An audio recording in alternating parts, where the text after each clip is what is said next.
Unfortunately, this is one of the systems that's not as interesting, I suppose, as other systems. It can be a little bit boring, so here's a couple memes to try to kind of get you in a lighter mood here before we get started, so enjoy that.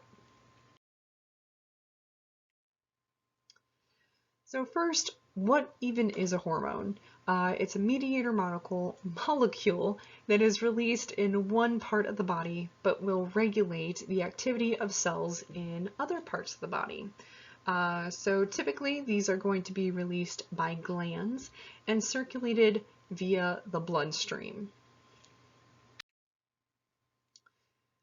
Okay, so glands. What even are glands? Now that we've talked about them, these are going to be any structure that makes and secretes hormones. This can be the hypothalamus, thyroid and parathyroid. The liver is technically a gland. The adrenal glands, which are going to sit on top of your kidneys themselves, the testes for biological males, the pineal gland, pituitary gland, that's a big important one, the thymus, which is going to sit kind of near the heart. Your stomach serves quite a few gland functions. The pancreas, the ovaries, and when pregnant, the placenta, and the uterus, again, also serves gland functions, but those last two for biological females. The purpose of a hormone is going to be triggering a reaction in specified cells. So these are known as target cells. These are going to contain receptors for those specific hormones. They're kind of like puzzle pieces. So the hormones are more like puzzle pieces, while the target cells are kind of where the puzzle pieces are supposed to go and fit specifically. So an example that I have of this is keys and locks as well. So some keys can open many locks, while some can only open one. This goes for hormones. Some hormones can have many receptors, some might only have very few target cells that can be unlocked by those specific hormones. Regardless, the end goal of the whole process is to alter the activity of those target cells by either increasing or decreasing its function. And usually this is going to be to maintain homeostasis. So you don't release these hormones just for funsies. It is to serve a purpose to keep you alive. So we have talked about neurotransmitters before. Neurotransmitters are going to be kind of like hormones, but specific to the nervous system. I do want you to know this graphic here, this little chart, stating the difference between the nervous system and the endocrine system. So the nervous system is going to have neurotransmitters. The delivery is going to be by neurons. The cells that can be affected are muscles, glands, and other neurons. The time to begin the action is immediate. The duration of the action, this is very important, is usually very short. The endocrine system is going to use hormones delivered by the cardiovascular system, and this can affect all cells. Almost all tissues in the body are affected by hormones. The time to begin is usually relatively quick, but this can vary. It just depends on what gland is releasing what hormone for what reason. And the duration of this action is going to be much longer. I want you to kind of think about a text versus maybe like snail mail, or just mail through, mail system, right? So a text is going to be very quick, immediate, usually short to the point, but a longer message could take longer to receive and also stay around a lot longer. I'm not going to go through each one of these, but do know them. I've labeled them out relatively concisely. This is going to go over all the glands that I want you to know and their basic function.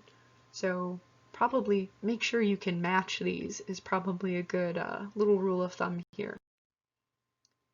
These are going to be organs that are not necessarily glands, but they have endocrine functions. So make sure you know which structures are glands and which ones are organs with gland-like functions, okay? And then again, you can kind of go through this yourself. So I'm not going to read it off to you essentially, but I do want you to know it again, be able to match these. We are going to go through each of the glands and sort of a specific set of hormones or a hormone I want you to know for that gland and what it does. The hypothalamus, located in your brain, is going to integrate the nervous system and the endocrine system. This is going to be the bridge between the two systems, and that is very important to make note of. The hypothalamus is very, very important. It is sort of the boss, if you will. It's going to control its very important little crony known as the pituitary gland. The hypothalamus is going to be located directly above the pituitary gland, and through capillaries, it is going to allow for the exchange of hormones between the hypothalamus and the pituitary gland. The hormone I want you to know for the hypothalamus is the hypothalamic releasing hormone. I know, very cleverly named, right? But this is going to be a neurohormone. Make sure you make a note of that. Neurohormones are going to be a combination of neurotransmitters and hormones. These are going to control and regulate the secretion of the pituitary gland. So this is sort of like the puppet strings, if you will. The hypothalamus is the puppet master, the pituitary gland is the puppet, and the hypothalamic releasing hormones are the strings. So moving on to the pituitary gland, or the hypophysis, which try saying that 5 times fast. This is going to be that small oval gland that is just inferior to the hypothalamus. There are 9 hormones that I want you to know, and it's okay, you don't have to know it's peptide hormones, that are going to be released from either the anterior lobe of the pituitary gland or the posterior lobe of the pituitary gland. Also make sure to know that the pituitary gland is the master gland. I know I said that the hypothalamus is the pituitary gland's boss, but the pituitary gland is going to be the boss of everything else. These are the These are the hormones of the pituitary gland that I want you to know. And I do want you to know what's being released from which lobe. So the anterior lobe is going to release thyroid stimulating hormone. Oddly enough, this is going to target the thyroid and cause it to release various hormones itself. We have adrenocorticotropic hormone. Again, some of these are kind of hard to say, so bear with me. This is going to stimulate the release of steroid hormones from the adrenal cortex. So these are going to be the adrenal glands, which you're going to find above your kidneys. Follicle stimulating hormone. In males and females, this is going to produce something different. In females, this will cause ovarian follicle development, so this is for ovulation purposes. And in males, this is going to cause the production of sperm cells. Luteinizing hormone, again, same hormone, but different purposes in males and females. In females, this is going to induce ovulation after you have the ovarian follicle develop. And in males, it's going to stimulate the release of testosterone. We have the growth hormone, probably one you've heard of before. This is going to stimulate cell growth and reproduction by accelerating the rate of protein synthesis. This is also a very important hormone that is released as you are going through puberty. Too much is going to cause giantism, and too little can cause dwarfism. So kind of interesting stuff. And also, if you produce more growth hormone after you've gone through puberty, this can cause acromegaly, which is going to cause your bones to increase in density rather than in size. So kind of interesting stuff. Prolactin is going to, in females, stimulate the mammary gland to develop, as well as milk production. Melanocyte stimulating hormone is going to stimulate the melanocytes in your skin to produce more melanin. So this is going to be sort of that tanning process, if you will, or in my case, burning, because I don't tan very well. From the posterior lobe, you're going to have antidiuretic hormone, or kind of going hand in hand with another one, vasopressin. They do similar things. They are going to act on your kidneys to retain water, decrease urination, and increase blood pressure. These hormones are inhibited by alcohol, so they kind of do the opposite when alcohol is in your system. Oxytocin is going to stimulate smooth muscle contraction in the walls of the uterus. And you might be saying, but Rachel, oxytocin is like the happy hormone, right? Yes, it is. Oxytocin does cause that feeling of happiness, so does serotonin. There are hormones. Most of your hormones are going to cause different things, not just what I discuss. But that's all I want you to know for oxytocin. But you can kind of make a little note here that there isn't just one function for each hormone. There's quite a few for quite a few of these. Moving on to the thyroid, and one of my favorite graphics is this lovely old woman who looks like she's sort of from the Golden Girls. I adore her. So the thyroid is going to receive information from the pituitary gland. The pituitary gland received information from the hypothalamus. This is called a hormone cascade, which let me write that over here.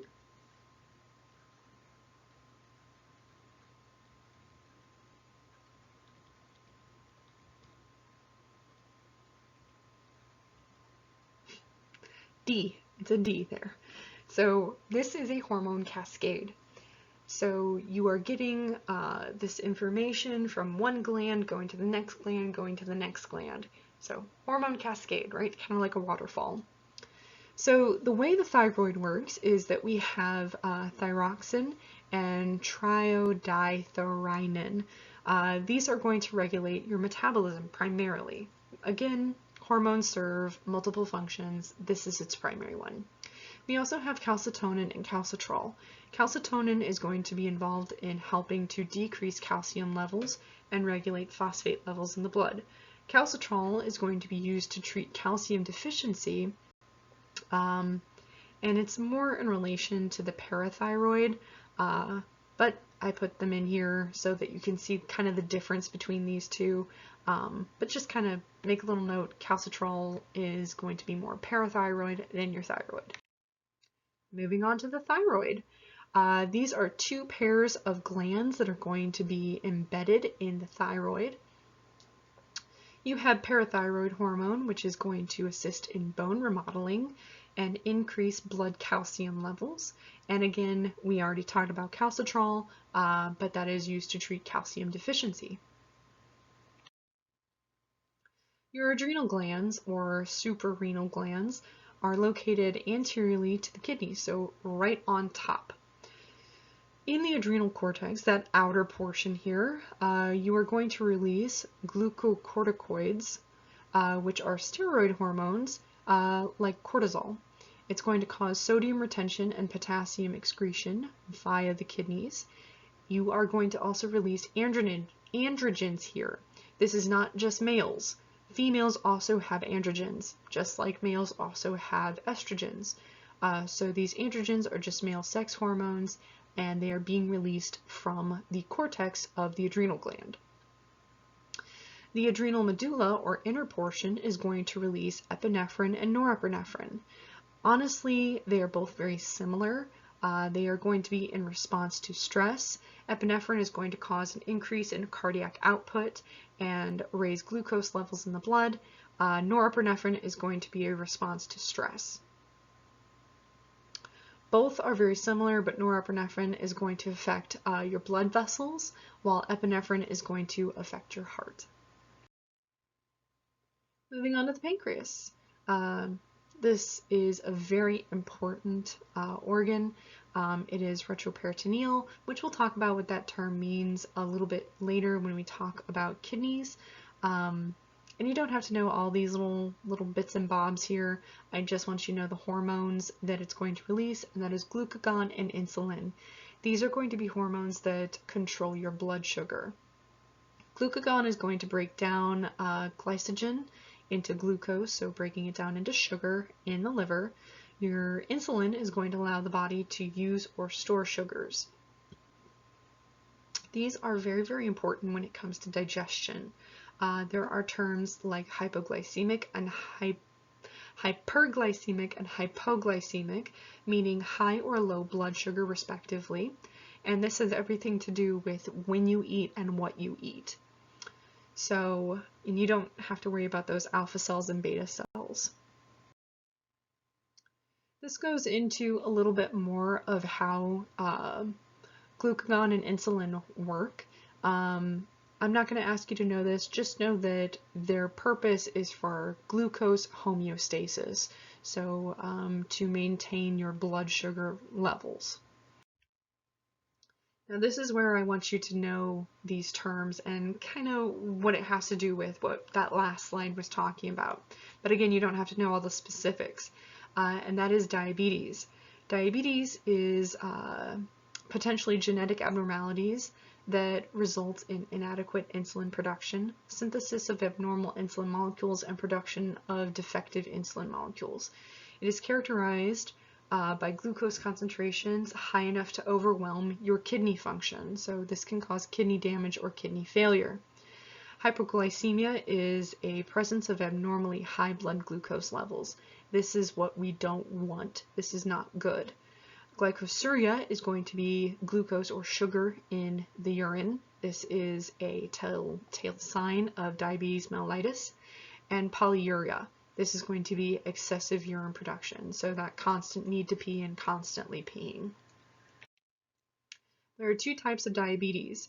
Type 1 is going to be where the immune system attacks and destroys the insulin-producing beta cells in the pancreas. Once the beta cells are destroyed, insulin cannot be produced anymore. These individuals must take insulin shots daily. It often develops in children and young adults. Make sure you know that type 1 is genetic. These people are not doing anything to cause type 1 diabetes other than just existing in kind of unfortunate genetics. Type 2 is going to be the one that is induced by bad diet, obesity, no exercise, that type of thing. This is where your body becomes insulin resistant. The body still produces insulin, but is unable to use it effectively. This is the most common form of diabetes. Again, it's associated with obesity. It can be treated and essentially cured through diet, exercise, and medication. Moving on to the pineal gland. The pineal gland is a small, sweet little gland that's kind of in this back portion. It is purple on this graphic. It is going to produce melatonin. Now, don't get this confused with melanin. Melanin is going to be for your skin. Melatonin is going to help in regulating your circadian rhythm. This is going to be your sleep cycle or your sleep-wake cycle. Here we have a lot of text that all I really want you to know is that this is the process of a stress response. I do want you to know what stress is because I think it's very important even at younger ages or whatever age you are watching this, that stress can kill you, and this is how. So stress is any condition that is physical or emotional that threatens homeostasis. There are 3 phases of a stress response, which is also known as the general adaptation syndrome. The first phase is alarm. This is your fight or flight response. It is a physiological response to stress. Your energy reserves are mobilized, mainly as sugar or glucose. Epinephrine is going to be the dominant hormone being released, and you can enter a recovery phase, but you may remain on high alert, and eventually the body is going to return to a pre-stress state. Now, this is going to be a stress response towards something like, I don't know, someone stomping on their brake as you're driving right behind them. You're going to get that like heart racing, kind of sweating, your armpits might tingle, maybe you start producing a little bit more saliva in your mouth, or maybe your mouth goes dry. It just sort of depends on what your stress response might be. So this is that first stage, alarm. Now, this is where it gets kind of confusing. Alarm being the first stage doesn't mean that you're going to enter the second stage after you go through the first stage. These are just three separate things. Honestly, you could call it like the three phases, like A, B, and C, or they don't really go in any particular order. But this second phase of stress response is going to be resistance. This is going to be longer than a few hours of stress. Glucocorticoids are going to be the dominant hormone that you release. Energy demands are going to remain higher than normal. You're going to have neural tissue be prioritized, so you're kind of on this high alert situation. And the body's lipid reserves are going to be able to maintain resistance for a period of weeks or months. This is going to be a condition that may occur when a tragedy happens, such as Hurricane Katrina. People who were stuck in that situation were in this phase of stress response. Anything longer than this resistant phase is going to cause the third phase. So these are the only ones that kind of go hand in hand. This is known as exhaustion. This is prolonged chronic stress. So something that could last longer than months or years. So maybe this could be a job that you work, being a nurse or a doctor or an ER nurse or an ER doctor, something like that, or a surgeon. This can be very, very harmful to your health. But the homeostatic regulation is going to break down. Failure of one or more organ systems can happen. It can prove fatal. But essentially just know that this last phase is something you don't want to experience. So even that second phase is kind of pushing it. So what can cause a stress response? Job loss, medical problems, financial troubles, family breakdown, trauma in some capacity, the list goes on. And currently what we're going through was this pandemic, right? And if you're viewing this and the pandemic has passed, you can kind of remember how that felt, or maybe ask people how this COVID-19 pandemic has felt, and everyone is probably going through this stress response. But the take-home message on a personal note is that prolonged stress is going to raise the risk of chronic high blood pressure, stroke, heart disease, and depression. And how to deal with this stress is finding ways to kind of let out that feeling, right? So whether that's exercise, meditation, some type of downtime, reading, watching movies, listening to music, that can also go hand in hand with meditating, and just relaxing in general. Make sure to have some you time. That's really, really important. Keep your own health in mind. A lot of people don't think about this stress being such a big deal, but it really is. So make sure to take care of yourself. So I believe we are ending on endocrine disorders. These are going to be abnormalities at various levels that can cause these disorders. This can occur at the gland, this can occur at the control mechanisms, and it could potentially occur at the target tissue. It just sort of depends. Usually the effects are going to be from underproduction or overproduction of the hormones themselves.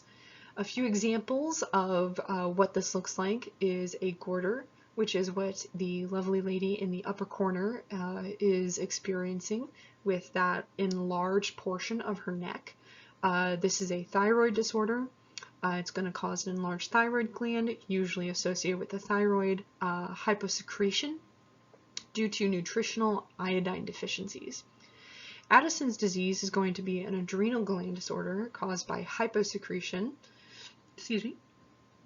of corticosteroids, especially glucocorticoids, which is going to cause a pigment change in the skin, which is a result from the stimulation of melanocytes. And then Cushing's disease, which is going to be another adrenal gland disorder caused by hypersecretion of glucocorticoids, where the lipid reserves are mobilized and adipose tissue accumulates in the cheeks and at the base of the neck, which is what the gentleman underneath the woman with the goiter is experiencing. So that is the endocrine system. Short, sweet, to the point, just how I like it.